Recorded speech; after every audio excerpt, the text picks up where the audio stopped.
안녕하세요, 여러분. 오늘 영상에서는 여자 프로배구에서 가장 민감한 이름 중 하나로 떠오른 박정아의 현재 상황을 중심으로 페퍼저축은행 내부에서 감지되는 이상 신호를 차분하지만 날카롭게 짚어보겠습니다. 단순한 부진인지 아니면 계약 해지로 이어질 수 있는 전조인지 끝까지 함께 살펴보시기 바랍니다. 처음 이 이야기가 나왔을 때만 해도 많은 팬들은 고개를 저었습니다. 한 시즌 부진한 경기력, 잠시 찾아오는 슬럼프, 혹은 전술적인 로테이션일 수 있다고 생각했기 때문입니다. 여자 배구에서 베테랑 선수, 특히 팀 내 최고 연봉자 중 한 명이 일시적으로 흔들리는 장면은 그 자체로 충격적이지만 그렇다고 곧바로 위기라고 단정하기는 어렵습니다. 문제는 시간이 흐르면서 드러난 정황들이 이 상황을 단순한 추측의 영역에서 끌어내렸다는 점입니다. 최근 경기들을 하나하나 살펴보면 박정아의 이름은 점점 코트에서 멀어지고 있습니다. 선발 제외는 물론이고 흐름을 바꿔야 하는 결정적인 순간에도 투입되지 않는 장면이 반복됩니다. 더 이상 전술 카드로 고려되지 않는 듯한 선택은 팬들에게 강한 의문을 남깁니다. 여자 배구에서 감독이 고액 연봉 선수를 이렇게까지 철저히 배제하는 경우는 매우 드뭅니다. 경험과 커리어, 그리고 반등 가능성이라는 명분 아래 최소한의 기회는 주어지는 것이 일반적이기 때문입니다. 그러나 현재 페퍼저축은행의 선택은 그 공식에서 벗어나 있습니다. 장소연 감독의 운영을 냉정하게 보면 이는 단순한 기용 조절이 아니라 명확한 메시지에 가깝습니다. 지금 이 팀의 경기 구상 안에 박정아가 우선순위로 존재하지 않는다는 신호입니다. 말로 설명하지 않아도, 인터뷰나 공식 발표가 없어도 코트 위의 선택은 감독의 생각을 가장 솔직하게 드러냅니다. 기록 역시 이를 뒷받침합니다. 이번 시즌 박정아의 경기당 득점은 눈에 띄게 감소했고 공격 성공률은 리그 평균을 밑돌고 있습니다. 공격 점유율 자체가 줄어들고 있다는 점은 더욱 중요합니다. 이는 단순히 공격이 잘 풀리지 않는 문제가 아니라 세터의 신뢰와 팀 전술에서의 비중이 동시에 낮아졌다는 의미이기 때문입니다. 팀이 어려운 상황에서 공이 향하지 않는 선수, 결정적인 순간에 선택되지 않는 선수는 이미 중심에서 멀어졌다고 볼 수밖에 없습니다. 여기서 많은 팬들이 떠올리는 이름이 있습니다. 바로 이소영입니다. 과거 이소영 역시 비슷한 과정을 겪었습니다. 경기력 하락, 출전 시간 감소, 중요한 순간에서의 배제, 그리고 당시 구단은 선수에게 부담을 주지 않기 위한 선택, 팀을 위한 결정이라는 표현을 사용했지만 코트 위에서는 이미 결론이 내려져 있었습니다. 지금 박정아를 둘러싼 장면들은 그때와 놀라울 정도로 닮아 있습니다. 아직 공식적인 발표는 없습니다. 그러나 여자 배구에서 감독의 선택은 언제나 가장 빠르고 정확한 신호였습니다. 더 이상 코트에서 박정아의 이름이 자주 불리지 않는다는 사실, 그 자체가 현재 상황의 무게를 말해주고 있습니다. 이것이 단순한 슬럼프라면 과연 이렇게까지 철저한 배제가 필요했을까요? 아니면 이미 다음 단계를 염두에 둔 조용한 정리 수순일까요? 여기서 잠시 이 영상을 보고 계신 여러분께 감사의 말씀을 전하고 싶습니다.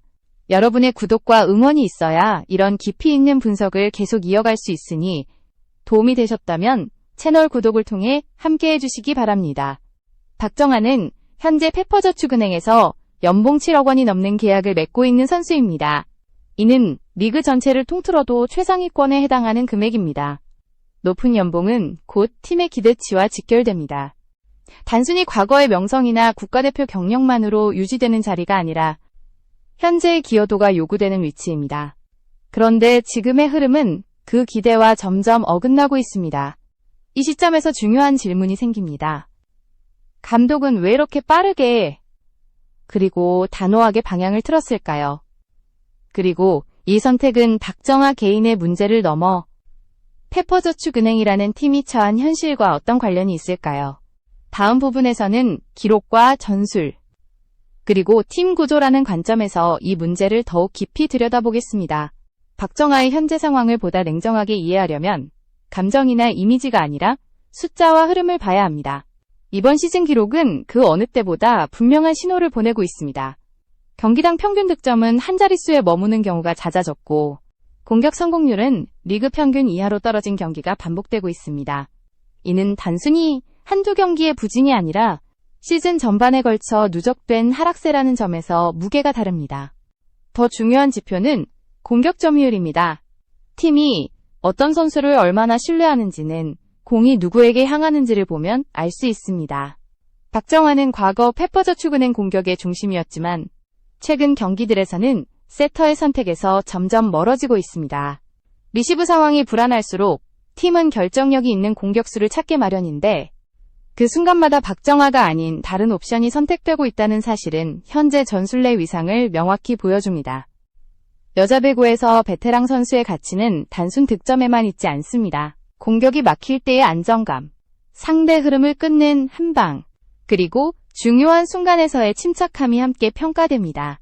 그러나 최근 박정아의 플레이에서는 이러한 요소들이 뚜렷하게 드러나지 않고 있습니다. 공격에서의 존재감이 희미해진 것은 물론이고 수비와 연결 플레이에서도 팀 전술의 필수적인 역할을 맡고 있다고 보기 어려운 장면들이 이어지고 있습니다. 특히 충격적인 장면은 무득점으로 경기를 마친 사례입니다. 고액 연봉을 받는 베테랑 국가대표 출신 선수가 코트에 나서 한 점도 올리지 못하고 경기를 끝낸다는 것은 설명이 필요 없는 리그 내 많은 상징적인 선수들. 장면입니다. 심지어 신인급 선수들조차도 제한된 기회 속에서 두 자릿수 득점과 40% 이상의 공격 성공률을 기록하는 상황에서 이 대비는 더욱 선명해집니다. 비교는 잔인하지만 피할 수 없습니다. 비슷한 연봉대의 자유계약 선수들은 최소한 팀 전술의 한 축으로 기능합니다. 득점이 부족할 때는 서브나 블로킹, 수비에서 기여하며 존재감을 유지합니다. 그러나 현재의 박정환은 공격, 수비, 전술적 활용 어느 쪽에서도 뚜렷한 역할을 보여주지 못하고 있다는 평가가 지배적입니다. 이 때문에 팬들 사이에서는 성적이 아니라 이름값만 남아있다는 말까지 나오고 있는 현실입니다. 물론 한 선수의 커리어를 한 시즌으로만 평가할 수는 없습니다. 박정아가 여자 배구에서 쌓아온 경력과 공헌은 부정할 수 없는 사실입니다. 하지만 문제는 이번 시즌의 부진이 단발성이 아니라는 점입니다. 지난 시즌부터 이어진 하락세, 그리고 올 시즌 들어 더욱 줄어든 출전 시간과 전술적 비중은 감독과 구단이 이 선수를 어떻게 바라보고 있는지를 분명하게 드러냅니다. 감독의 시선에서 보면 이는 감정의 문제가 아니라 효율의 문제입니다. 결과가 필요한 시점에서 기대에 미치지 못하는 자원에 계속해서 기회를 줄 것인지 아니면 미래를 위한 선택을 할 것인지는 냉정한 판단의 영역입니다. 박정아의 기록은 지금 그 판단이 어느 방향으로 기울고 있는지를 보여주는 핵심 근거가 되고 있습니다. 이제 시선을 개인의 기록에서 팀 전체로 옮길 필요가 있습니다. 페퍼저축은행이라는 팀이 어떤 구조와 목표를 가지고 있는지, 그리고 그 안에서 왜 박정아의 자리가 점점 좁아질 수밖에 없는지를 살펴보면 이 상황은 더욱 선명해집니다. 다음 부분에서는 팀 전술과 구단의 현실적인 선택을 중심으로 이 문제를 이어가겠습니다. 박정아를 둘러싼 현재의 흐름을 이해하는 데 있어 많은 팬들이 자연스럽게 떠올리는 비교 대상이 있습니다. 바로 이소영의 사례입니다. 이소영 역시 한때 팀의 핵심이자 높은 기대를 받던 선수였지만 일정 시점을 기점으로 경기력 저하와 함께 출전 시간이 눈에 띄게 줄어들었습니다. 처음에는 컨디션 조절과 전술적 선택이라는 설명이 뒤따랐지만 코트 위의 현실은 점점 더 냉정해졌습니다. 이소영의 경우도 과정은 매우 유사했습니다. 선발에서 밀려나기 시작했고 중요한 순간마다 선택되지 않았으며 결국에는 팀 구상에서 제외된 듯한 장면들이 반복되었습니다. 구단은 공식적으로 선수에게 부담을 주지 않기 위한 결정, 팀을 위한 선택이라는 표현을 사용했지만 그 결정은 이미 경기 운영 속에서 명확히 드러나 있었습니다. 말보다 빠른 것은 언제나 감독의 기용이었기 때문입니다. 지금 박정아를 향한 흐름 역시 같은 궤적 위에 놓여 있습니다. 표면적으로는 아직 계약에 대한 언급도 공식 발표도 없습니다. 그러나 중요한 것은 선언이 아니라 신호입니다. 여자 배구에서 계약 해지나 이별은 대부분 조용히 그리고 단계적으로 진행됩니다. 출전 시간 감소, 전술적 배제, 그리고 팀 내 역할의 축소는 그 시작을 알리는 가장 분명한 징후입니다. 감독의 선택은 항상 가장 솔직합니다. 인터뷰에서는 말을 아끼더라도 코트 위에서는 모든 판단이 드러납니다. 박정아가 흐름을 바꿔야 하는 순간에도 투입되지 않고 벤치에서 경기를 마무리하는 장면이 반복된다는 것은 단순한 우연으로 보기 어렵습니다. 이는 이미 다른 대안을 중심으로 팀이 움직이고 있다는 의미이기도 합니다. 이소영 사례가 특히 주목되는 이유는 당시에도 비슷한 논리가 적용되었기 때문입니다. 개인의 명성과 과거 성과보다 팀 구조와 방향성이 우선되었고 높은 연봉은 오히려 부담으로 작용했습니다. 박정아 역시 지금 같은 질문 앞에 서 있습니다. 현재 팀의 전술과 목표 안에서 이 선수가 차지하는 비중은 과연 어느 정도인가 라는 물음입니다. 여기서 중요한 차이는 시간입니다. 이소영의 경우 일정 기간의 과정을 거쳐 결론이 내려졌습니다. 반면 박정아의 상황은 그 속도가 더 빠르게 느껴집니다.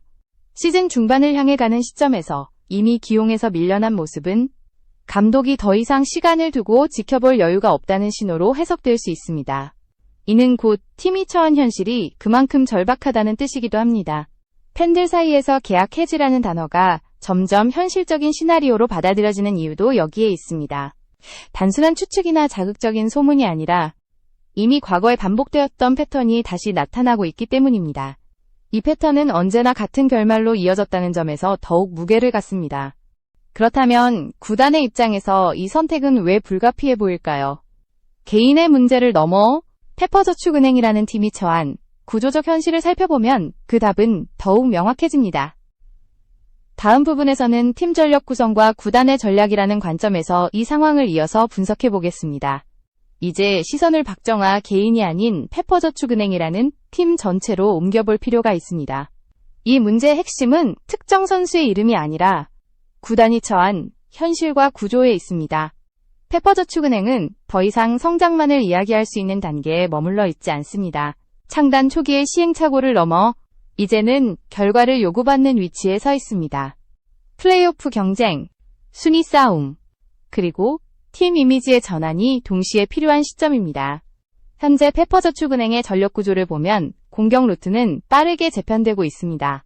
외국인 선수와 아시아 쿼터 자원, 그리고 기동력과 파워를 갖춘 국내 젊은 선수들을 중심으로 공격의 속도와 결정력을 끌어올리는 방향으로 전술이 움직이고 있습니다.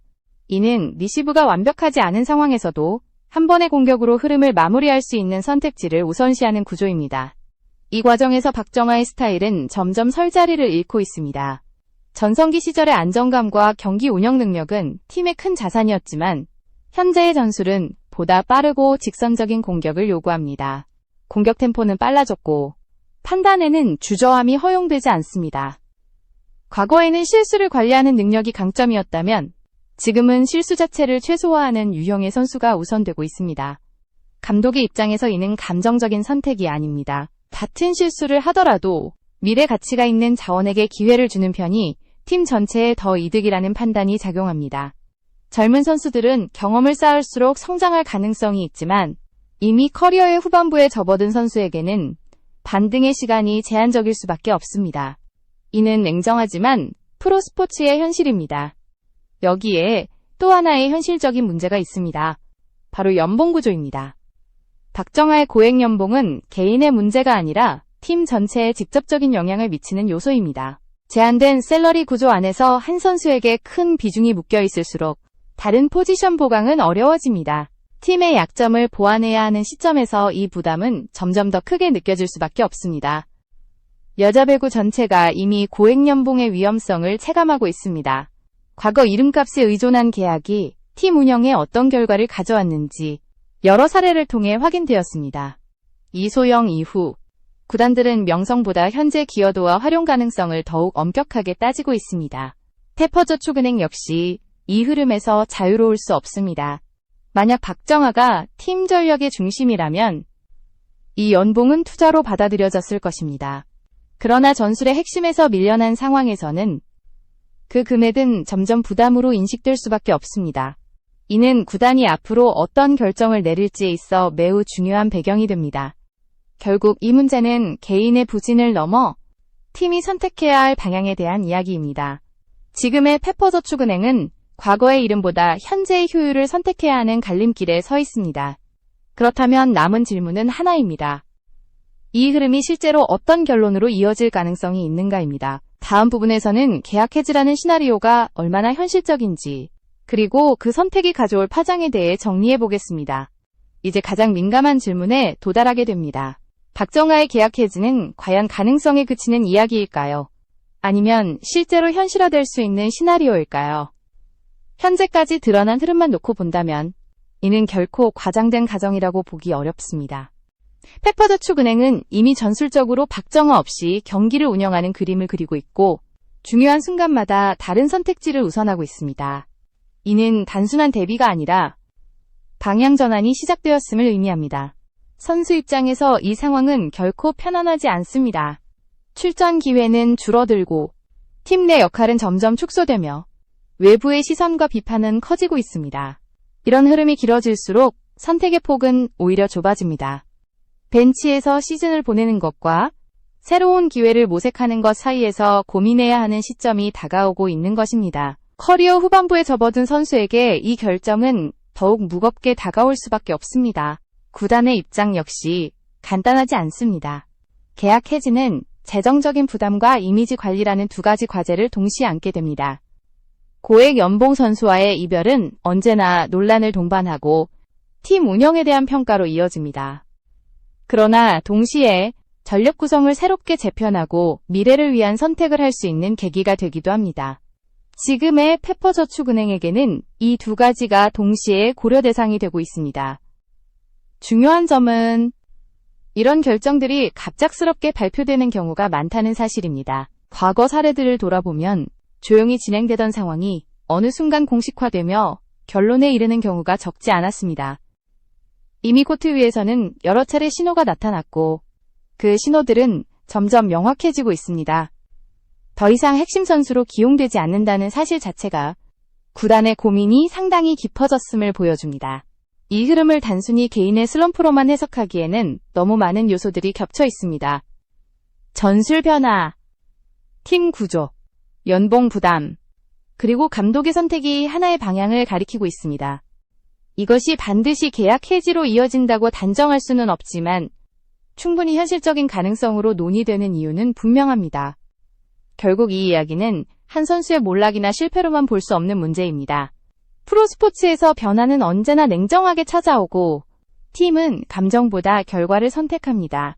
박정아가 이 상황 속에서 어떤 결정을 내릴지, 그리고 페퍼저축은행이 어떤 방향을 택할지는 아직 확정되지 않았습니다. 그러나 한 가지 분명한 사실은 지금의 흐름이 더 이상 단순한 소문이나 가능성의 영역에 머물러 있지 않다는 점입니다. 여러분은 어떻게 생각하십니까? 박정아의 현재 배제는 일시적인 조정일까요? 아니면 조용히 다가오는 결별의 신호일까요? 앞으로의 선택이 여자 배구 판도에 어떤 영향을 미칠지 계속해서 지켜볼 필요가 있습니다.